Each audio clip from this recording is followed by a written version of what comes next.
Pai do Senhor, meus irmãos, e aí? Tudo bem com vocês? Eu espero que você esteja bem. Eu sou o pastor Heraldo. Vamos aqui, mais uma EBD em Foco. Pois bem, meus queridos, lição de número 10.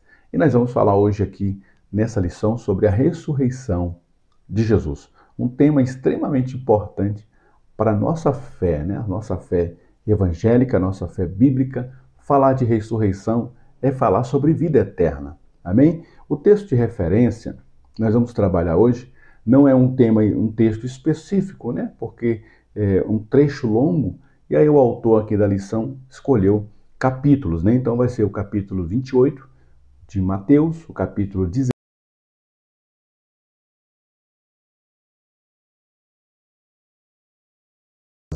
escolhe um desses aí, ou mais curto, ou que você gosta mais, e faça a leitura aí com a turma, né? Para eles acompanharem toda a trajetória da ressurreição de Jesus, tá? Então, Mateus 28, Marcos 16, Lucas 24 ou João capítulo 20, qualquer um desses capítulos, leia diretamente com eles antes de iniciar aí essa aula. Só lembrando que o nosso intuito aqui nesse canal é da gente trazer algum comentário a respeito do conteúdo, tá, irmãos?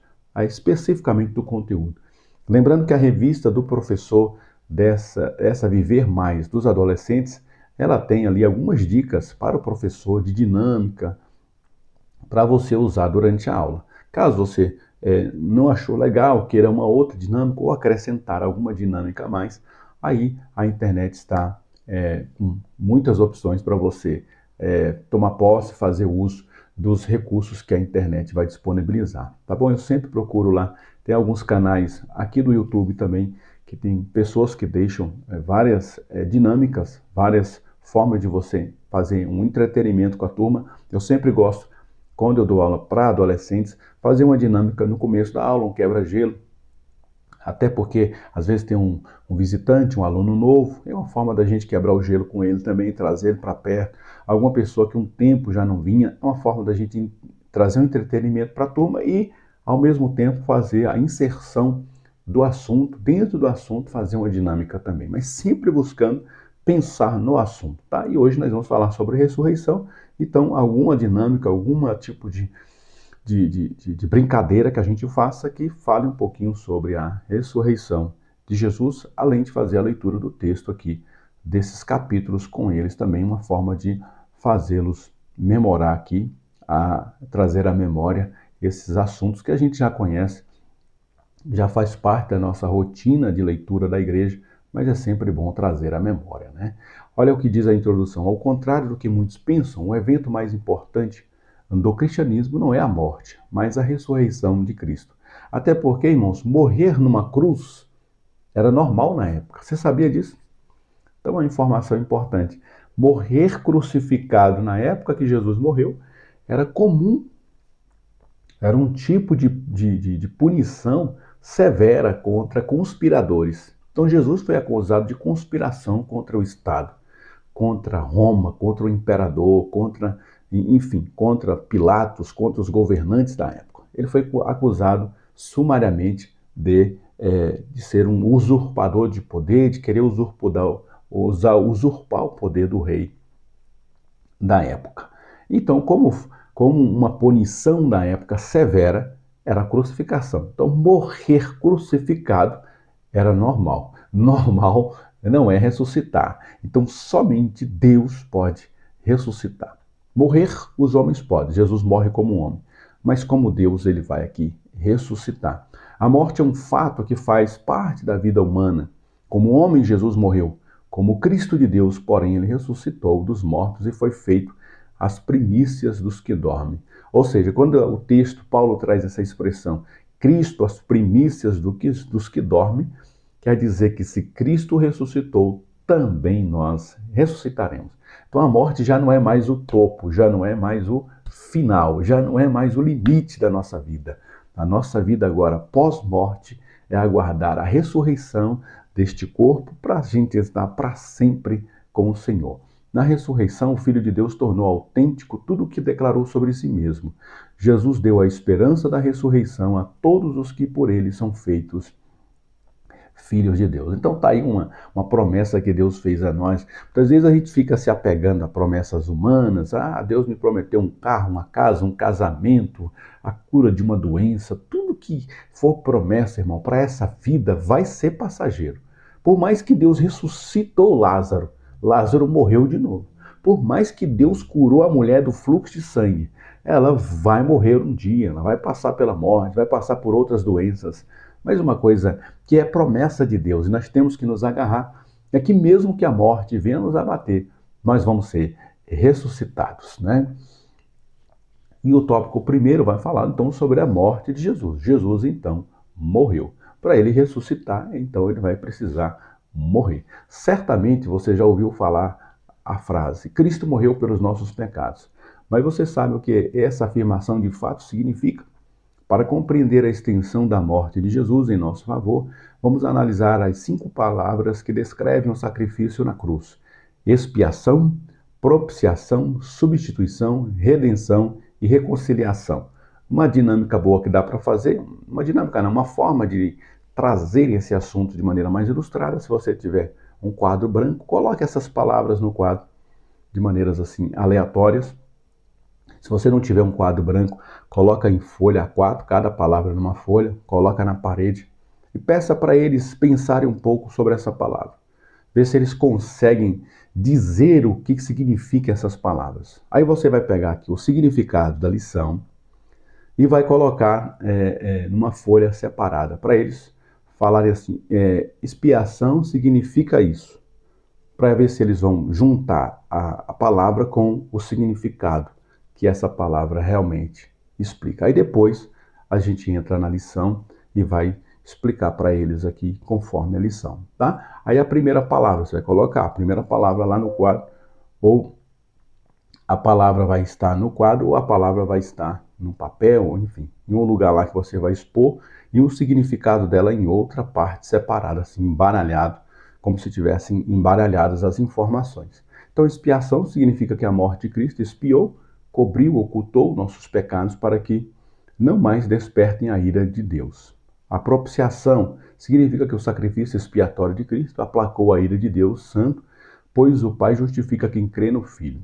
Substituição refere-se ao ato de substituir. No Antigo Testamento, os sacrifícios eram substitutivos por natureza. No altar do sacrifício, o pecador era substituído pelo animal sacrificado, para que fosse perdoado por Deus. No Novo Testamento, Cristo se fez sacrifício, ou seja, ele é o Cordeiro que substituiu o homem pecador. Redenção diz respeito à morte de Jesus, o Redentor da humanidade. Jesus pagou o preço que nos livrou da servidão, o seu sangue derramado na cruz. E reconciliação significa que, embora o pecado tenha separado o homem de Deus, o sacrifício de Cristo derrubou todas as barreiras desse distanciamento e nos reconciliou com o Pai.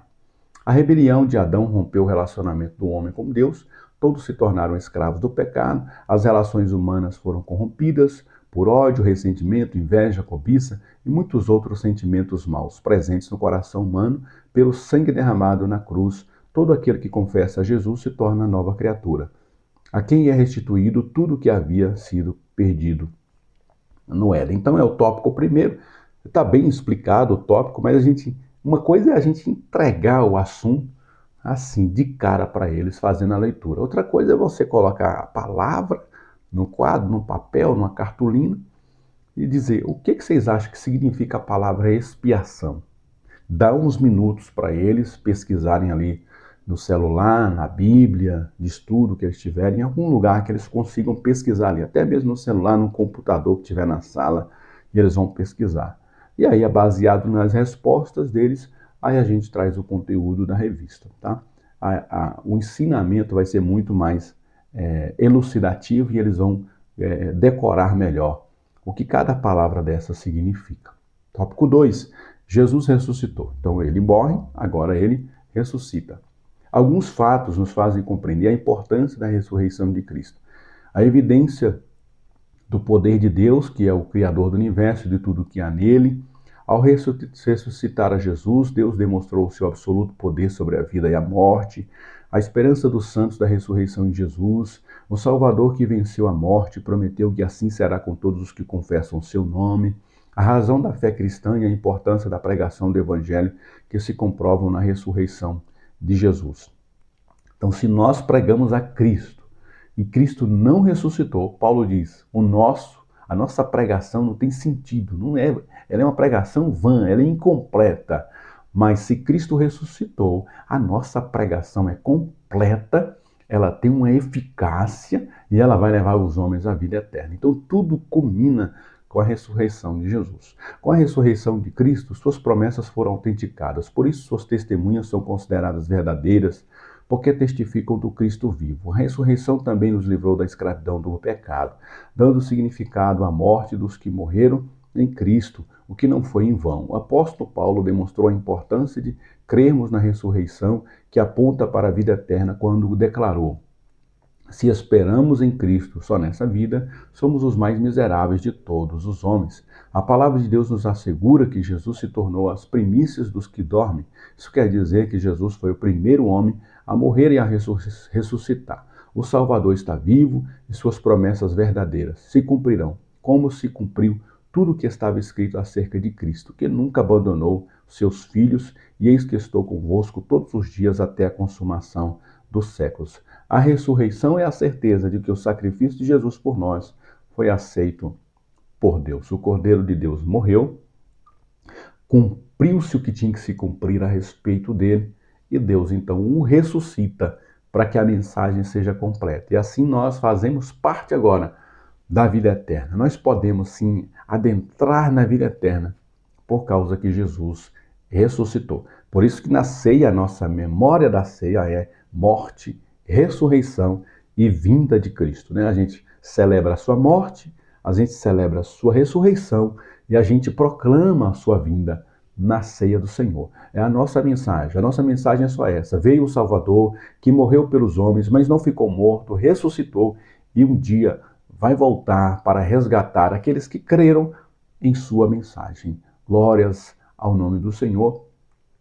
Tópico 3, então se no tópico 1 ele morre, no 2 ele ressuscita, no 3 ele está vivo. Jesus vive. Tópico 3. As Escrituras oferecem provas inquestionáveis da ressurreição de Jesus. Quando viram que o túmulo estava vazio, os judeus do alto escalão subornaram os guardas romanos para que eles dissessem que o corpo de Jesus havia sido roubado pelos discípulos. Até hoje, há quem defenda que o corpo foi roubado pelos inimigos de Jesus, ou que Jesus não estava morto, mas apenas desmaiado. A verdade é que ninguém nunca apresentou o cadáver, nem nunca apresentará, porque Jesus vive de eternidade a eternidade. Eles sabiam que Jesus ressuscitar, eles até cochichavam entre eles. Olha, se esse tal de Jesus que prometeu vir ressuscitar depois da sua morte, se for comprovado isso, vai dar mais problema para nós do que quando ele estava vivo. Então a gente precisa tampar essa informação, encobrir essa informação.